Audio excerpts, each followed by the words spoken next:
Cristiano Ronaldo Saudi ফুটবলের রূপকার। সাল 2023 সৌদি ফুটবলের ইতিহাসে এক যুগান্তকারী বছর। এই বছরই সর্বকালের সেরা ফুটবলার ক্রিশ্চিয়ানো রোনাল্ডো আল নাসরের সাথে চুক্তিবদ্ধ হয়ে এশিয়ান ফুটবলে এক নতুন যুগের সূচনা করেন। ইউরোপিয়ান ফুটবলে প্রতিটি অর্জনের পর রোনাল্ডো যখন সৌদি প্রো লিগে পা রাখেন, তখনই বিশ্ব দেখেছিল এই পদক্ষেপ শুধু একটি ক্লাব পরিবর্তন নয়, বরং একটি ফুটবল বিপ্লবের শুরু।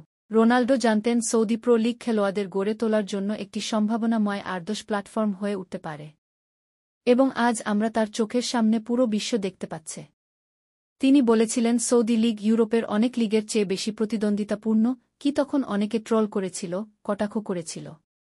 তার যোগদানের পর একে একে সৌদি প্রো লিগে নাম লেখানো শুরু করে ইউরোপের বিখ্যাত সব খেলোয়াড় ও কোচেরাও। মিডিয়া হাউস, টিভি ও অনলাইন সম্প্রচার, পত্রিকা, সবাই সৌদি ফুটবল নিয়ে সরব করতে শুরু করে।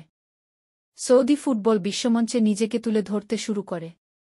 রোনালদোর কথাগুলো সত্যতা সবচেয়ে ভালোভাবে প্রকাশ পেয়েছে আল হিলাল বনাম ম্যানচেস্টার সিটি ম্যাচে, যেখানে পেপ গার্ডিওলার পুরনো শক্তির স্কোয়াডকে হারিয়ে সৌদি ক্লাব দেখিয়েছে তারা কারও চেয়ে কম নয়। এদিকে আল হিলালের সেরা স্ট্রাইকার মিত্রোভিচ অনুপস্থিত থাকা সত্ত্বেও তারা সিটির মতো ক্লাবকে হারিয়ে দিয়েছে, যা রোনালদোর বক্তব্যের পক্ষে এক দুর্দান্ত প্রমাণ।